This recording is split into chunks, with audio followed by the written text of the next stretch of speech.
Vanhajavesi on ollut tämän asutuksen äiti.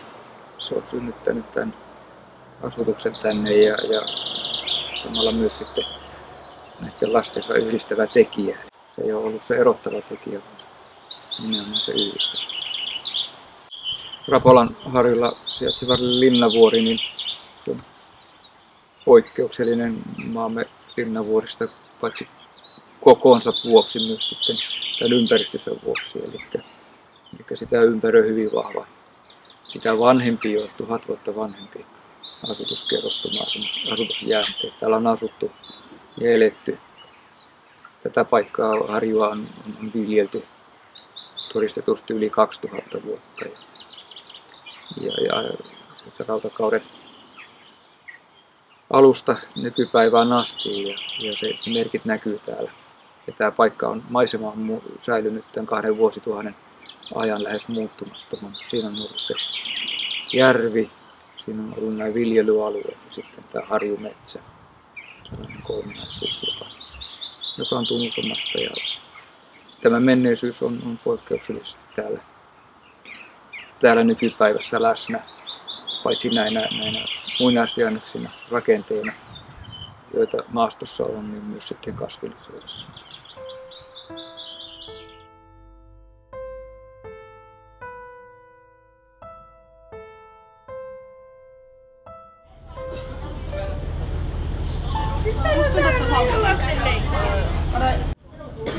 Lautasta vasten painetaan ja tosta auki noin. Ja tosta. Ja sieltä päin. Pyrsteliä kerralla. Ei tarvitse niinku puolella yksi kerralla. Ja sitten on tärkeää. Se on yksi asia, mitä te ette halua. Se on se rauhan suo.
No niin, nyt seisomme tässä Punkajoen varrella ja se on erinomainen esimerkki tämmöisestä hajakuormituksesta. Hajakuormitus tässä tapauksessa johtuu siitä, että tässä on paljon peltoalaa tässä valuma-alueella ja eroosio kuljettaa sitten peltomaata ja ravinteita tähän jokeen. Vähän laskettiin aikaisemmin Rytkylän puhdistamon jätevedet ja silloin tässä näkyy jätevesien vaikutus korkeina suolistobakteerimäärinä ja sitten ammoniumtyppi oli koholla, mutta puhdistamo lopetti, niin ne on tästä hävinnyt, mutta tämä hajakuormitus, veden sameus, pääravinteiden määrät, niin ne on melkein samat kuin silloin puhdistamon toimiessakin. Niin, tätä hajakuormitustahan voidaan vähentää monin keinoin ja siinä on nämä suojavyöhykkeet, suojakaistat, laskeutusaltaat on niitä menetelmiä ja valitettavasti ne vaikuttaa hyvin hitaasti, eli ei saada nopeita tuloksia, että täytyy olla kärsivällinen, saattaa kestää kymmeniä vuosiakin ennen kuin se tulos näkyy niin kuin kokonaisuudessaan, mutta jotain täytyy tehdä, että vedet paranisivat.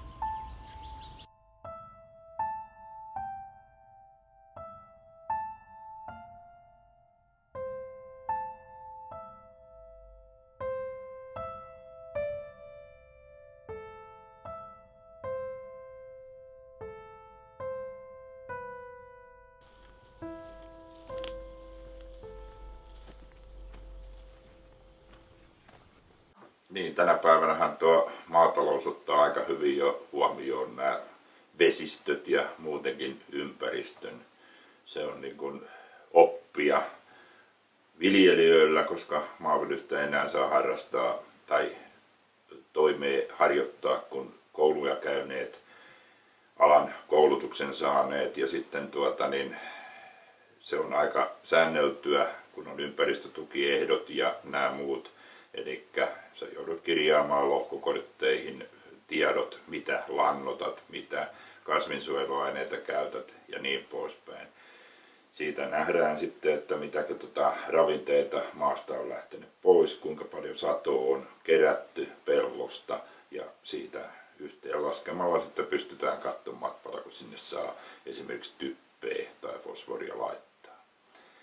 Ja asenteessakin minun mielestä on tullut aika paljon edistystä takavuosiin, että nyt jo ymmärretään se, että kuinka arvokas se luonto meille on, vesistöt meille on, koska kalaa kuitenkin aika moni käyttää ja sitten aika monella on jälkikasvua, niin siinä sitten niin kun tulee ajateltua sitäkin, että niilläkin olisi tulevaisuudessa jonkinlainen vesistö, missä kalastella, käydä uimassa ja muutenkin luonto niin kun siinä kunnossa, että siellä on kiva elää ja liikkua. Että hyvään suuntaan minun mielestä ollaan menossa täällä maaseudulla.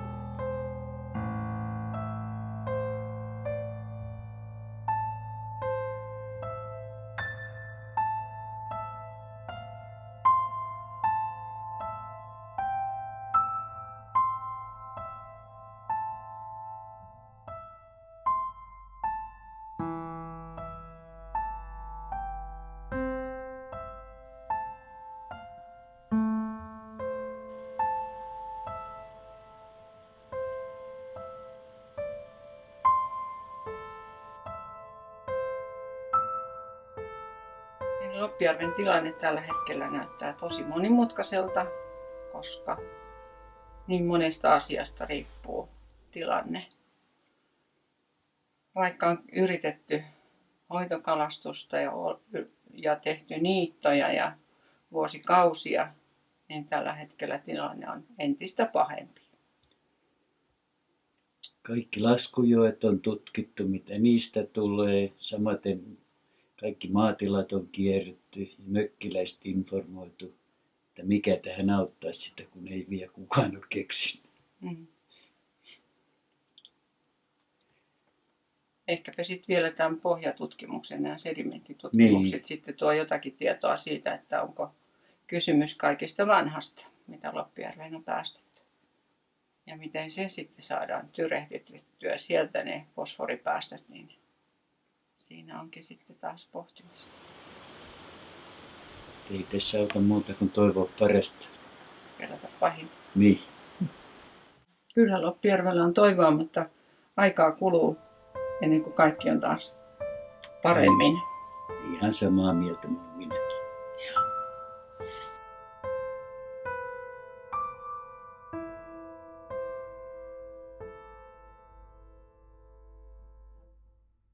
Vanhaveden alue on myös siinä suhteessa erityinen, että tällä alueella on tehty tieteellistä tutkimustyötä hyvin pitkään.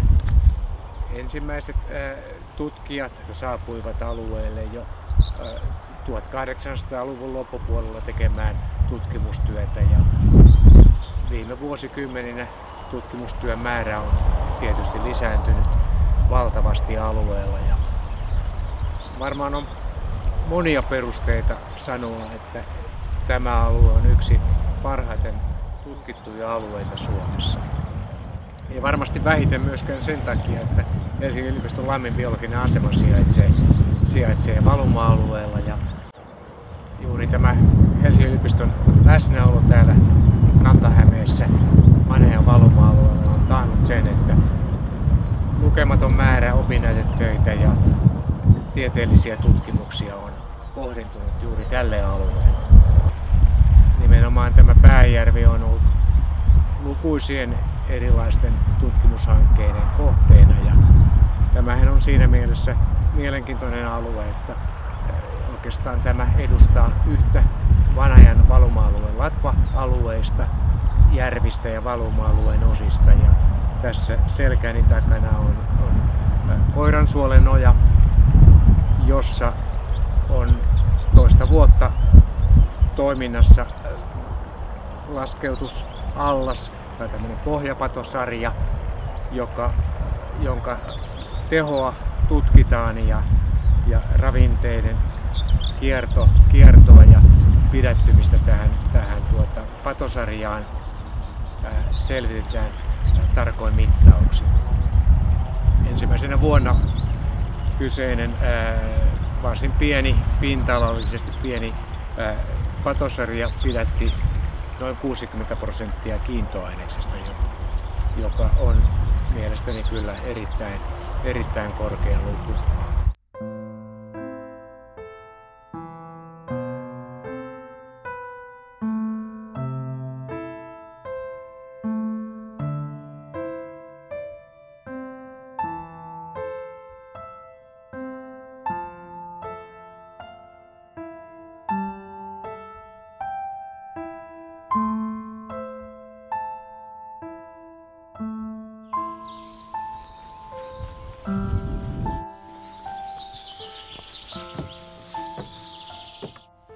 Niin, mä olen lapsena asunut Mierolavirran rannalla ja siitä lähtien oikeastaan katsellut näitä vesikasveja. Mä olen johdonmukaisesti kartoittanut näitä, tutkinut tätä Vanajaveden vesikasvia niin ensin koulupoikana vuonna 1960. Silloin tehtiin ensimmäiset kartoitukset ja sitten 60-70-luvun taitteessa, niin silloin mä kulin kanootilla, kiersin kaikki rannat ja tein kaikista vesikasvilajeista levinnäisyyskartat tältä alueelta. Ja sitten 1/3 tästä alueesta kartoituksesta uusittiin 1999-2000. Koko kapeikkoalue ja sitten tästä Vanajan selästä osa. Järvihän oli yhdessä vaiheessa aika likaantunut ja se aiheutti jotkut kasvit sieltä hävisivät, varsinkin tästä kapeikkoalueelta. Että se on yksi muutos, mikä on tapahtunut. Mutta sitten se suurin asia on se, että 1800-luvulla niin tänne tuotiin aluksi rehuheinäksi iso sorsimo, joka sitten osoittautui huonoksi rehukasviksi, mutta pääsi karkaamaan järven rannoille ja sitä on nyt kaikkialla. Ja se on, vaikka jo tuntui tässä 40 vuotta sitten, että se on täyttänyt kaikki sopivat paikat, mutta näin ei ole, vaan edelleenkin se runsastuu ja se on syrjäyttänyt saraikot paljolti pois ja näkyy kaikkialla ja se on niin kuin leimaa antava Vanajavedelle, koska Suomessa ei oikeastaan missään muualla ei ole samanlaista isosorsimon massaesiintymistä. Järvihän on rehevä ja luontaisesti ja kapeikko rehevöity liikaa, mutta sitten tuo selkä on niin kuin pikkusen rehevöitynyt, siinä nimenomaan tuonne selkäalueelle on tullut sitten tämmöisiä rehevänä, joitain rehevän veden kasveja näihin lahden pohjiin, mutta toisaalta selkä on pysynyt niin puhtaana tai kirkasvetisenä tai vesi liikkuu, että siellä on myöskin tämmöistä hiukan kadumpien vesien kasveja on jäljellä aika paljonkin vielä. Että se on semmoinen monipuolinen, mutta tämä kapeikkoalue on sitten rehevöitynyt liikaa ja iso sorsimo ottanut sen ylivallan siellä, niin sieltä on sitten monet muut kasvit vähentyneet. Eli muutosta on tapahtunut ja muutosta tapahtuu edelleenkin.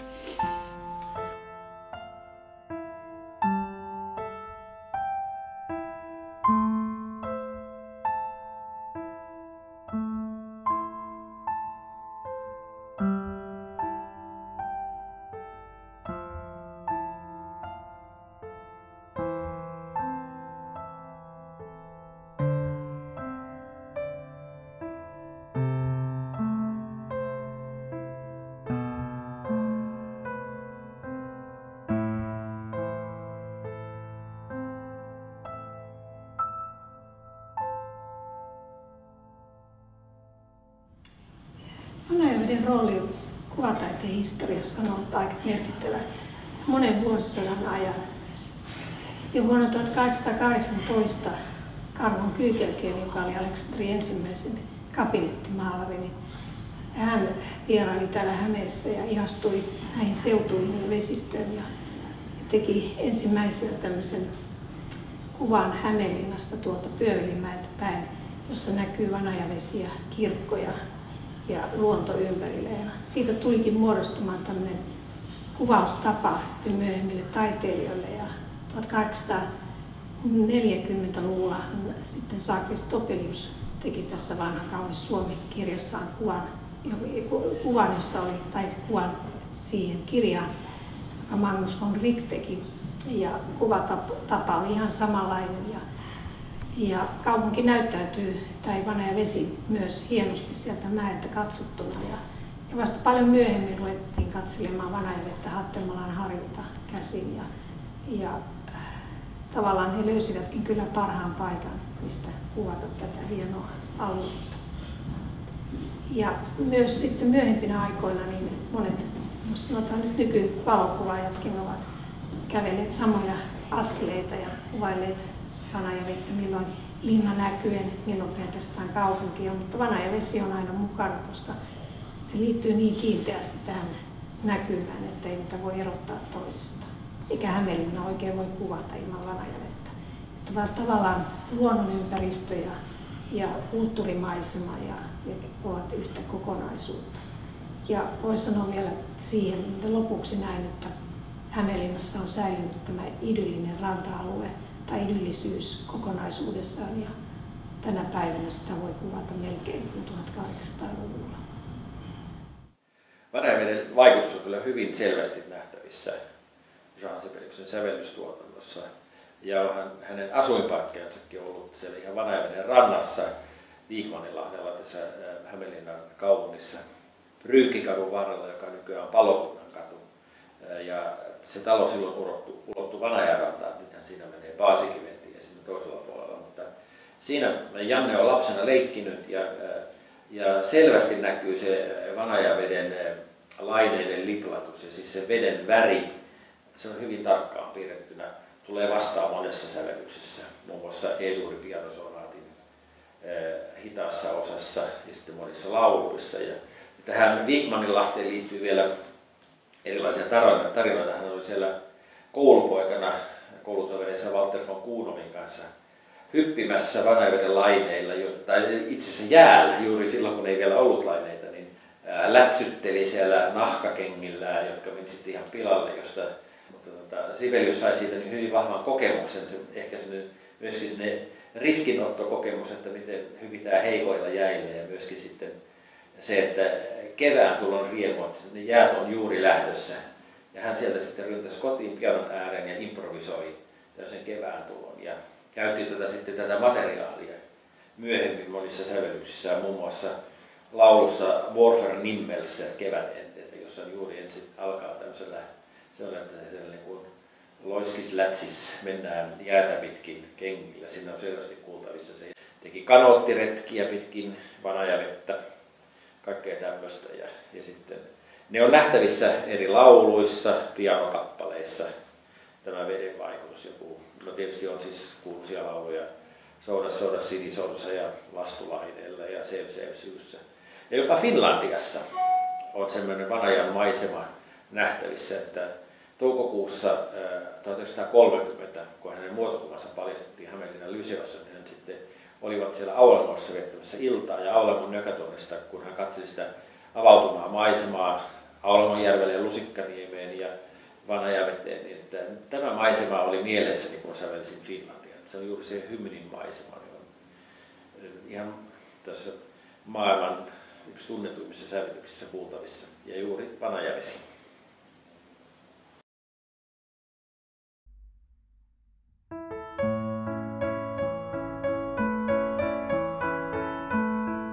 Vanajavesi on meille ennen kaikkea kulkureitti. Talvella kuljemme jäällä ja sitten kesällä aika paljon veneellä. Vanajavesi on minulle tärkeä maisemaelementti. Olen maakraku, viihdyn maalla, mutta siitä huolimatta se vesi on tärkeä. Eli minun pitää aina saada nähdä siellä maisemassa vettä.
Kalastaminenhan on minulle se tärkein vapaa-ajan harrastusmuoto ja joskus sieltä saa särvintä ja joskus ei ja hirveästi saa iloa ja kaikkea sielun rauhaa moneenkertaisesti, kun siellä ei tarvitse ajatella muuta kuin seuraat sitä kaunista luontoa ja odotat, jos jossain vaiheessa joku virveliin tai mato-onkeen tai pilkkiin tarttuisi, niin se on onni ja autuus. Äidin maidossa imetty se kalastuksen harrastus. Tykkään sitä ihan hirveästi. Tärkein kaiken muun tämän juoksupolun varrella, niin kun aikaa riittää. Olen kalastanut Vanajaverellä pikkunatisesta asti. Ensin pilkillä, koukustamalla, sen jälkeen verkoilla. Nykyään suurin osa tulosta tulee Vanajaveren pinnan alta. Ja olen tykännyt tästä hommasta kyllä kaikin puolin. Ja olla oman onnensa herra ja olla omassa rauhassa. Kaikin puolin mukavaa touhua.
Puolelta hienoja vesiähän ne on kaikki muutkin, mutta nimenomaan tämä iso selkä, joka on se loistavin. Tiirakannat on mahtavat ja nykyisin naurulokkikin, se on ottanut syleilönsä sen naurulokin sen jälkeen, kun se naurulokki oli noiden niin kuin luonnostaan tämmöisten ruohosten lampien pesimälintu, mutta kun supikoira ja minkki hävitti sen niistä järjestään täältä, niin Vanajan selkä, jolla ei 50-luvun alussa pesinyt naurulokkeja ollenkaan, niin se otti sen syleilynsä ja nythän siellä on 2 000 paria pesii noilla luodoilla, jos ottavasti turvassa sitten minkiltä ja koiralta. Että sekin on sopii siihen kuningatar teemaan tai emo-teemaan. Juuri tämmöisenä elollisen emona kaikesta planktonista ja hirmuisen kauniista sinilevistä alkaen.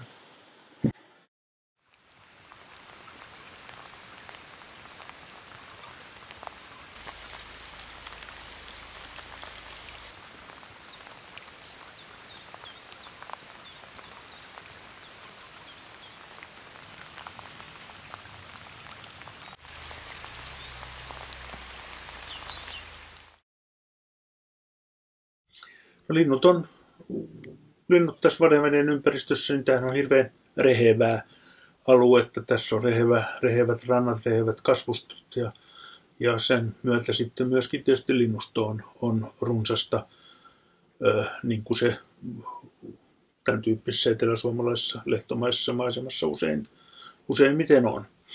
Mutta erityispiirteitä tässä on sitten se, että tämä Vanajavesi on varsin mereinen ympäristö. Ja täällä on aika monella merellä pesivällä lajilla niin myöskin sitten ollut jonkinnäköinen sillanpääasema sisämaassa. Merikotka on tullut tänne asumaan selvästi. Se on jo useamman vuoden ajan pesinyt tässä järven ympäristössä ja tukeutuu saalistaessaan järveen. Sitten täällä pesi merilokki, se on ehkä ensimmäinen tulija, joka on jo useamman 10 vuotta täällä asustanut. Täällä on tavattu räyskä pesivänä, joka nyt on niin puhtaasti meren laji kuin olla ja voi meillä. Tosin muualla maailmassa sitä on myöskin makeaveden lähellä. Täällä on pesinyt merihanhi. Täällä on pesinyt myöskin kyhmyjoutse, joka tulee nyt mereltä, mutta se ei välttämättä myöskään ole. Se on meillä merilaji, mutta ei välttämättä muualla. Meriharakka täällä pesi aika lailla säännöllisesti kahlaaja, joka muuten on merellä. Eli Vanajavesi ehkä noiden selkäsaarten takia niin on se paikka, johon merellä pesivät lajit niin kuin ensimmäisenä sisämaassa sitten asettuu, kun laajentavat pesimäaluettaan. Se on yksi syy.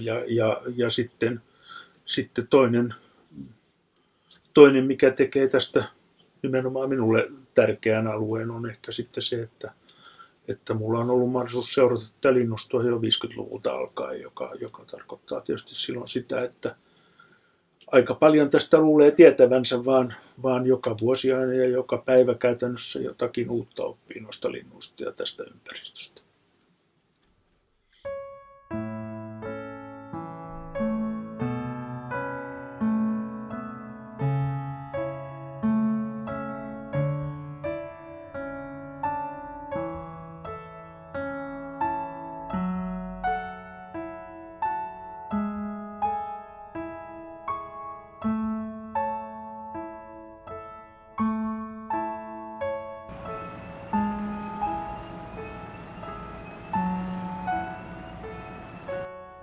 Vanajaveden kaunein maisema on mun mielestä Vanajan selkä aukeaa Rauttuunselän jälkeen, Säksmäen siltojen jälkeen. Siellä alkaa kaunein Vanajavesi. Maisema on merellinen ja semmonen tavallaan karu. Vähän niin kuin merellä olisi, mutta ollaan kuitenkin sisävesillä. Kallioinen, karikkoinen, pienine mäntyineen, niin se on hienointa järvimaisemaa, mitä Pirkanmaa tarjoaa. Ja Häme.